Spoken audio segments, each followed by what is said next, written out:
आप यदि सीधे कॉल नहीं कर पाते, क्योंकि कई कॉलर एक साथ कॉल करते इसलिए सारी लाइनें हमारी बिजी होती है, तो आप इंटरनेट के माध्यम से भी हमसे जुड़ सकते हैं और इस बात को रख सकते हैं। अगले कॉलर के पास चलते हैं।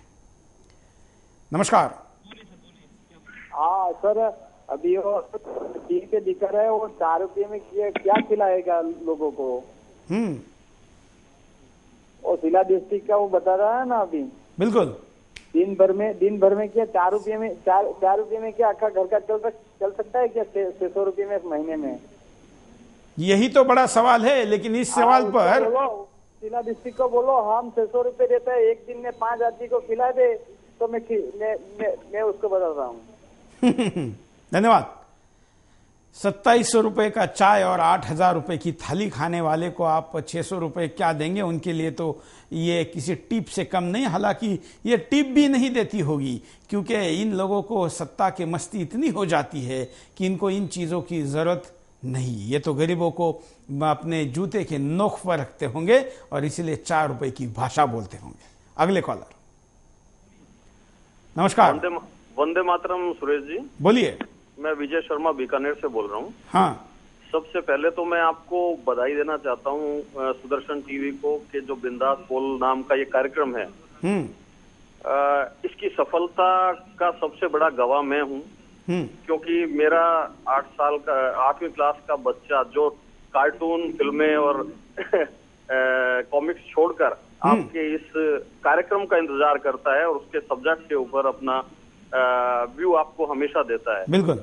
और जहां तक आज का ये मुद्दा है आपका, तो मुझे लगता है कि कांग्रेस के नेता और कांग्रेस की सरकार जिस तरह से लगातार ये तरह तरह के बचकाने निर्णय ले रहे हैं, बयान दे रहे हैं, तो इससे लगता है कि इन लोगों का जमीनी हकीकत से दूर दूर तक कोई लेना देना ही नहीं है। बिल्कुल। अब इस देश की जनता को ये सोचना पड़ेगा कि जो ये नेता है जिनका जमीनी हकीकत से कोसों का कोई वास्ता ही नहीं है, इनके पास हमारे देश का भविष्य कितना सुरक्षित है। बिल्कुल। धन्यवाद। इनके देश का भविष्य तो क्या किसी का भी भविष्य सुरक्षित नहीं है, क्योंकि ये खुद का भविष्य बनाने पे लगे हुए हैं। इस देश के तो कई नेताओं ने अपना भविष्य इस देश में सुरक्षित नहीं है ऐसा मान के लाखों करोड़ रुपए दूसरे देश में लगा के रखे हैं कि जब भी इस देश से भागने की नौबत आए वहां जाकर अपना जीवन और अपनी कई पीढ़ियां, कई ने तो अपने आगे भी कुछ लोग भेज दिए हैं कि जाओ, जब लूट पूरी हो जाएगी यहाँ के जाग जाएंगे, या रहने नहीं देंगे तो उधर चले आएंगे। विदेश में ऐसे लोगों ने बहुत बड़े बड़े सेटअप कई नेताओं ने लगा के रखे हैं। अगले कॉलर। हाँ सर, ये मैं नीमच से बोल रहा हूँ, अरविंद कुमार गौड़। बोलिए। ये 4 रुपए में कहाँ से पेट भर जाएगा मजदूरों का? 4 रुपए में तो कुछ होता ही नहीं है। नाश्ता था, इनकी तनख्वाह जो 80-80 हजार रुपए हो, थोड़ी बहुत कम करे या एक गोली बना ले, नाक में सुंघा दे, बुकी मिट जाएगी, 4 रुपए की जरूरत भी नहीं पड़ेगी। बिल्कुल।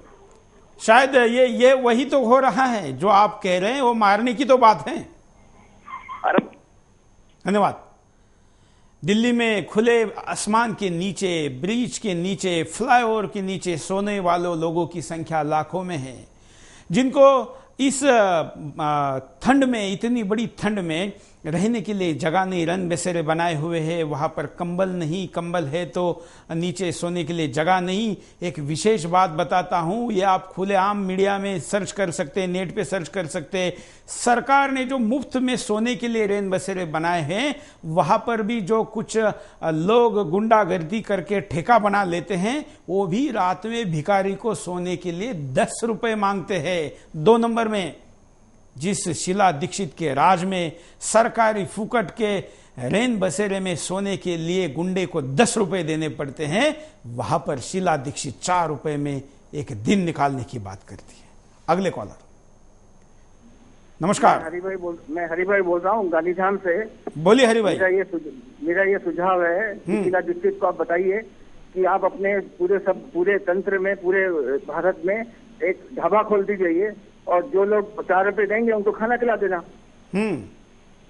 और उसी में सब लोग आनंद लेंगे। आप ढाबा खोलते रहो, आप अपना पूरे भारत के अंदर ढाबे ही खोलते रहो। बिल्कुल। ताकि क्या है कि आम आदमी को 4 रुपए में खाना तो मिल जाए, जो आप कह रहे हैं।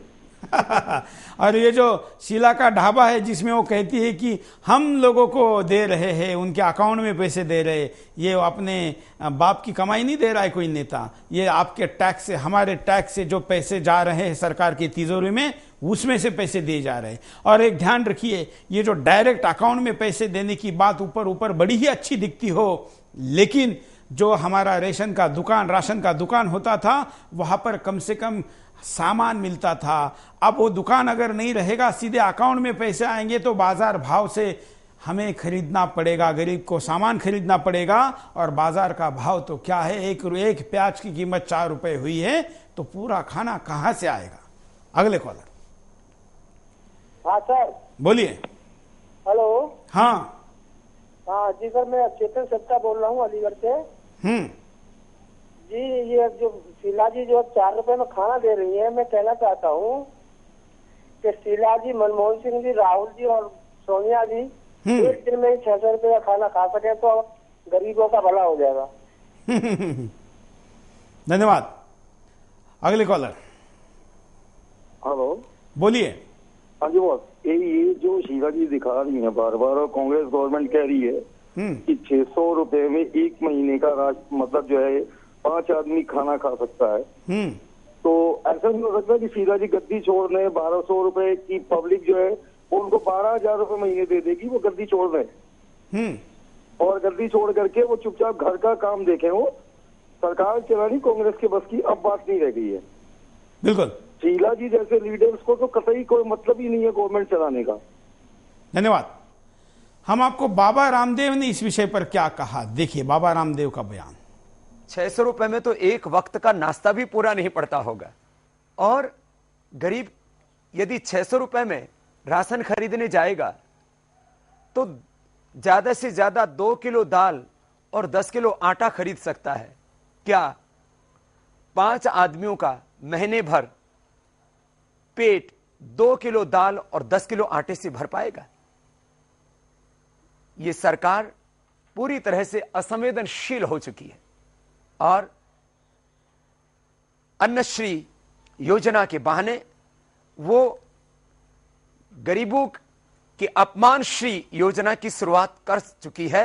अब देश की जनता में जो गुस्सा है, जो आक्रोश है, वो वोटों के समय दिखेगा, क्योंकि सरकार जिस रास्ते पर चल रही है, यह तो विनाश काले विपरीत बुद्धि का ही लक्षण है। तो विनाश काले विपरीत बुद्धि का इससे बड़ा भी क्या उदाहरण हो सकता है। लेकिन विनाश काल जिन्होंने लाना चाहिए वो घरों में चुप है, और ऐसे नेताओं के बेतुके बयान और सब कुछ सह रहे हैं। अगले कॉलर। सर नमस्कार जी, मैं ये कहना चाहता हूँ हाँ। कि जो इन्होंने इतने घोटाले किए, जब नेताओं को इतना पेट नहीं भरता, इतने करोड़ों अरबों रुपए के घोटालों में, तो देश का पेट 4 रुपए में कैसे भर जाएगा। इनका, शीला जी का और कांग्रेस के नेताओं का मानसिक टेस्ट करवाना चाहिए। कोई भी ये 1947 में जी रहे हैं और ये 2012 चल रहे हैं। वाह, ये कारण मुझे ज्यादा सार्थक लगता है कि जो जमींदार मानसिकता तब इनके मनों में थी वो अभी भी बनी हुई है, और खुद को उस स्टाइल में आज भी देख रहे हैं। अगले कॉलर। कह रहे हैं 60 रुपए किलो तक चाना है, 100 ग्राम चाना नहीं मिलेगा दिन भर खाने के लिए। हाँ, 4 रुपए में क्या मिलेगा? यही तो हम पूछ रहे हैं। हाँ, धन्यवाद। यहां पर रुकते हम एक छोटे से ब्रेक के लिए। ब्रेक के बाद दोबारा आएंगे। बिंदास बोल चारे।